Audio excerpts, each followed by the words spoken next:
the key thing about the show, it's damn, they are banging constantly. There's a lot of sex here. And I will give it credit to this show because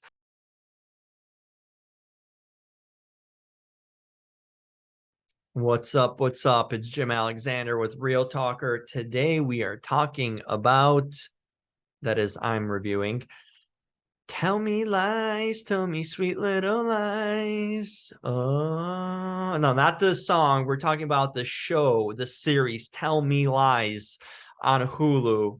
Uh, what a series that is. So you might have heard about it. I'm sure you've seen the promos for it, but there's things to dissect here and talk about and let you know why this could be a series you should be watching. It's complicated.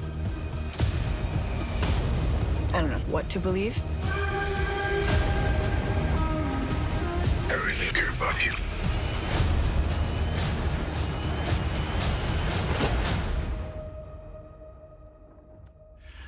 So let's start off. What is Tell Me Lies? Tell Me Lies is a series on Hulu based on a book, because everything's based on a book these days.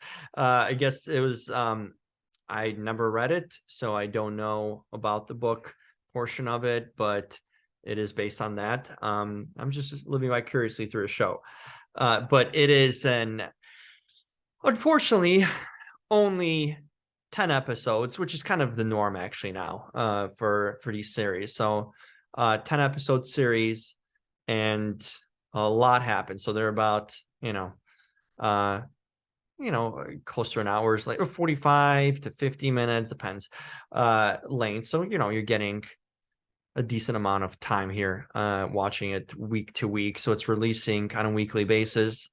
And this show is basically about college kids and their lust for toxicity and crazy relationship. But it follows one particular character here.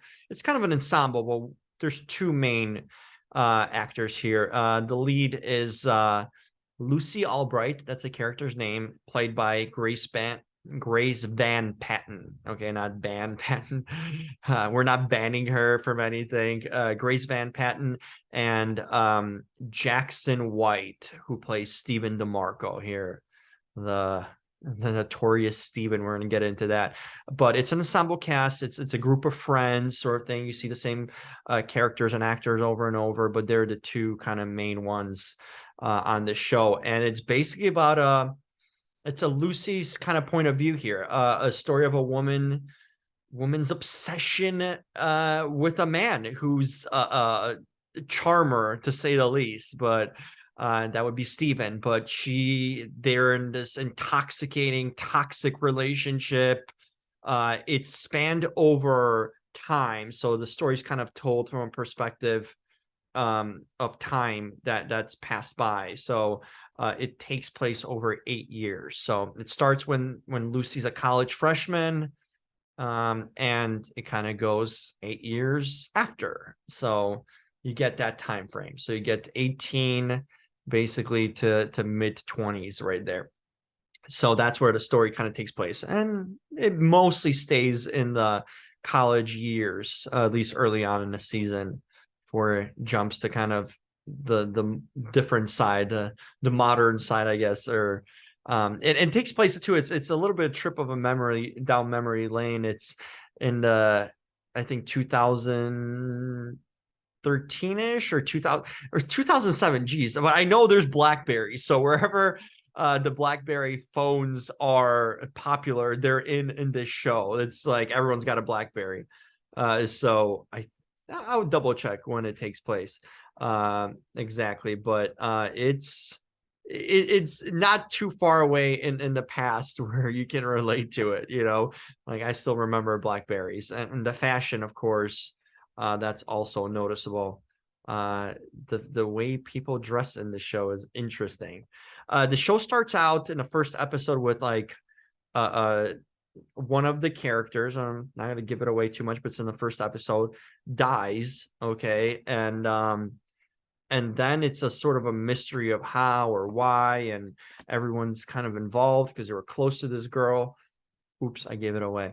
Don't worry, it's a girl. So that's all you're getting right now. We're gonna try to do spoiler-free review here. And I'll say one thing: the first episode does not indicate what the show's gonna be about. Like, there's obvious tie-ins. Everyone's involved in this web, this friend web. It's like everyone's a couple basically. So there's about 3 or 4 couples here that are at center stage, and they're all friends and all hanging out with each other on college campus. But the first episode makes you think it's like a different show. It's gonna be like, oh, maybe this death of this girl, how it's going to affect these people. No, it's more about their relationship with each other, with their significant other / partner, or whatever they are, or hookup person. And it just, yeah, it gets intense. So as the episodes go on, there's more mystery around Steven, a lot of things tied to him. So that's kind of the breakdown I'm giving you right now of the show. I don't want to give too much away, because it's one of these shows that you kind of anticipate every episode to see where it's going or what's going to happen and how intense it's going to get. The actors, let's get with the actors. So as I mentioned, Grace Van Patten plays Lucy Albright. Jackson White is Steven DeMarco.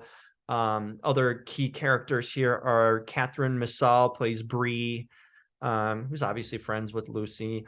Spencer House plays Wrigley, who's also in this group and crew of friends. We have Sonia Mena or Mina. It's one or the other. She plays Pippa. Love the name. Brandon Cook plays Evan. Benjamin Wadsworth plays Drew, the brother of Wrigley on the show. There's also, those kind of like, these are the main crew. There's also a lot of other actors you see in and out coming in and serving a purpose, and of course I think another pretty main character is Alicia Crowder, who plays Diana. She's got a thing with Steven and Lucy. It's like a love triangle there, but yeah, everyone's kind of dating each other. So we have like Wrigley, Spencer's character, is dating Pippa, and Drew is kind of just taking care of his mentals, in a lot of points. And Bree is with Evan, and that of course leaves a triangle of Lucy and Steven and Diana. So a lot going on here, a lot of drama, but actors are really good. They fit seamlessly into these college age roles. You would expect them to be sort of college kids. Steven does seem like he's kind of a little bit older to be in college. I don't know if he's a typical 19, 20-year-old. He's very much, he doesn't act mature, but he looks like a man. He's got this, not a kid anymore. He's got this like manly aura about him with his facial hair, and just like, that's a man right there. I don't, definitely quickly matured, as opposed to Lucy's character, who plays really well. I believe Grace is in her mid-20s, but she definitely passes for like an 18, 19-year-old totally. And it's got this innocence sort of to her, and this naive kind of I don't know, is a personality maybe, but she plays it well. She plays a naive girl well in that aspect, but someone that age would be that. So what do I like about this show? It's addicting. It's intoxicating. These characters are intoxicating in their own drama and romance. It's got a lot of things to pull you in. Just a constant drama revolving around them. Steven's a player. He's the chess player here. And he's just not the best of dudes. I mean, Steven would be the typical kind of, you call him probably a douchebag or player, pickup artist sort of thing. He's very smooth. He knows what to say. He lies a lot. So he's a good manipulator for sure. And he gets, Lucy all swept up in him. Diana, he's just smooth and untrustworthy in that way, but he's a game player there. So he plays the field, let's say that, with and messes with these girls' emotions and heart and mind. Kind of devious, I'd say, on Steven, but Jackson does a really good job at playing this character. I thought he was doesn't look that young in a sense, someone that age, but more of like late 20s, maybe early 30s. But he's really good in the role of being this sleazy kind of master manipulator douchebag, but yeah, so I think that was well cast. And for those that don't know, Jackson White is the son of Katie Seagal from Married with Children. So Katie Seagal, really good actress. That's her son. Who knew? And yeah, so remember about Katie Seagal. There might or might not be an appearance of her, in the show. We'll see. Maybe the family connection worked out. But otherwise, yeah, these characters all have their unique kind of personalities. So everyone, I feel, gets a fair treatment here. It's not only about Lucy and Steven. It's, you get the other storylines too. They're involved. So Wrigley's going through something. Drew's going through something. Diana, Pippa, everyone has kind of their own thing that's portrayed here. I like that. They're not just shoved to the side as like, oh, we're just tag-alongs or just friends. Like they get their time on screen too, and their drama also featured here. But yeah, it kind of all revolves around Steven and Lucy since it's from Lucy's point of view. And I like the age, not only the age thing is appropriate. College makes sense. This stuff happens, but I like the time lapse here. It's being told she's going back in time here 8 years, to the past being her going to college, starting college, how she fell for this guy who messed her up badly in a lot of ways, kind of drove her crazy to say the least. And it's her kind of retelling of it. So that's an interesting aspect of that it kind of, it's past and present colliding in a sense through these characters. But yeah, well acted. And the key thing about the show, it's damn, they are banging constantly. There's a lot of sex here. And I will give it credit to this show because the creator of the show, who wrote it for screen, Megan Oppenheimer, she lets it go. I mean, these characters, there's nudity in this show. Like, it shocked me, actually. I was watching it at my mom's house. I was spending a night there, and I turned it on, and I'm hearing like moaning, like, oh my gosh, I have to run in and mute it. My mother's probably thinking I'm watching porn or something at her house, but I didn't expect the sex. They stay with it. They don't cut away when a lot of shows and movies just kind of tease it. They delve into it. And yes, there's nudity by the actors, and I applaud everyone for being bold and brave to bear it all, because they really do. They don't hide much there, and it's intense. And I think it isn't just sex for sex. Yeah, it's lustful. It's fun to look at. But the thing is, it does tie into the story, because sex is such a big part of what's going on here and these characters. So it's not just pointless kind of sex just to have sex. Oh, it's college age kids. The story here of this show is that how this sex and this lust and this intensity impacts these characters. The sex is actually really important. So I applaud Hulu and the creators to kind of go for it and portray it here, because without it, actually, it would be a different show. Wouldn't hit as hard, I feel like. No pun intended.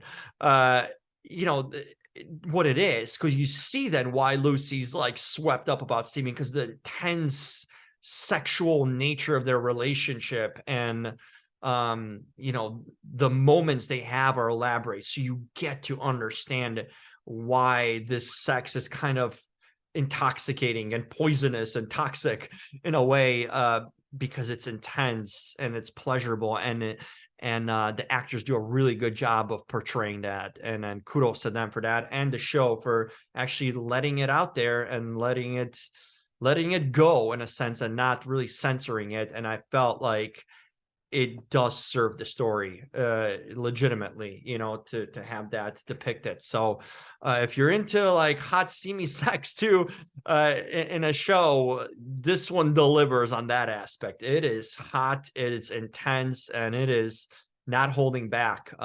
So you get that for sure. So if you're around people, don't watch this with grandma or your parents or anything. Just kind of keep it between your friends, maybe, or you know, people you wouldn't want to know that you're watching sex, on screen. But credit to everyone else involved in this. I thought they pulled it off. It's a really good show. It's intoxicating. It's interesting. It's created a lot of conversation. My sister's addicted. Me and her are always discussing this show. So it's definitely one of these shows that you talk about because there's topics of conversation. And the thing that really stood out to me, aside from the sex and the intriguing plot points, it's very true to life. Like, it's not only the college kids having the fun and being wild and all that. This still happens in today's world. Like, whether you're in your late 30s and still dating, a lot of these scenarios apply. There's manipulative people out there. There's it's today's swiping and dating world. It's crazy how this took place in the earlier 2000s. I'm forgetting the date. I should probably get this, either 2007 or 13. I don't know why these two numbers stand out. It probably showed up on screen. I just didn't remember. But yeah, the BlackBerry age. Let's go with that. But it really feels authentic. So if you're in a dating game, you're out there, you're dating, you're swiping, it's relatable. We're still, unfortunately, having to deal with the nonsense of the dating world. Even when we're older, with the game playing and kind of the fakeness and the ghosting and all that sort of stuff, and lusting over someone that's not into you or it's not being truthful to you, it applies. So at least in my dating life and the people around me that I know, this movie, the show, has a lot of those truthful kind of elements and depicts some. It's not only exclusive to college age kids, although I'm sure it is happening in dorms out there, but it's relatable if you're in a dating game in itself. So check it out. 10 episodes. Wish there was more to this show. I don't think there's a second season or anything like that. So enjoy the 10 episodes. They come at you intensely. For sure. But I feel like Grace Van Patten and Jackson White have some star potential there. I think they could be big breakout stars after this show. I think this is kind of their launch pad for it. And both have been acting. Jackson White was just in the movie Ambulance and the Michael Bay movie with Jake Gyllenhaal. Grace Van Patten, probably best known for Nine Perfect Strangers, another recently released Hulu show of last year. So she's appeared in some stuff, but I think this is the sort of show where she's sort of the lead that's going to catapult her to the next level. We're going to see a lot more of her. She's a talented actress. She's really good. Yeah, you can relate to her, I'm sure, in the show, what she's going through, especially if you're a girl out there and it's been dating in college. I'm sure there's a lot you can relate to that Lucy character, and Grace nails that. So a star-making turn for Grace Van Patten and Jackson White, another really interesting actor. So be on the lookout for them, but definitely highly recommend. Thumbs up.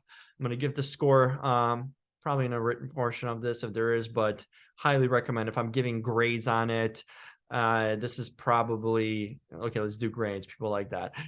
This is probably like an 80% show. It's good on my Jim Real Talker meter. And if you're looking for single digits, you give it like an 8 out of 10. So that helps. So it's a good show. Check it out. It's intense. It's very sexual. So be aware if you're not ready for that. And maybe it's triggering to some people too, but I feel it sends at least a real aspect of what toxic relationships are and maybe how to avoid them too, by not doing what these characters are going through. So that way it's relatable. But yeah, check it out on Hulu. It's out now. Episodes are on a weekly basis coming out, and I think there's only a few more left. So make sure to start binging on it. And it's a bingey show, so you'll be into it and won't want to stop. But pace it so you can get the full effect of it, not all in one night or right away. It's one to talk about. Maybe if someone friends with or into it, it's a good conversation starter. So check out Tell Me Lies. tell me sweet little lies. That song is so on point with this show. I'm just surprised they didn't use it somehow. I feel like it was a natural fit if they use that song as a theme or some sort of, you know, background at some point. I did not see it in any episodes. Maybe there's more to come, but you know, that somehow I missed it. But check out the show because it's twisty, it's manipulative, and it is spicy, and it's got this devilish sense to it that you kind of can't look away from. So check out Tell Me Lies, and make sure to subscribe. That always helps big time. Leave comments if you're watching a show. Let me know. I've done interviews with majority of everyone really from the cast, so check that out too. Some insight into the actors and how they played these roles. And of course, follow me on all social media at the Jim Alexander, also at the Real Talker. And like this video if you like it, and yeah, please subscribe. That always helps. So until next time, I am out, and tell me some lies when you check it out.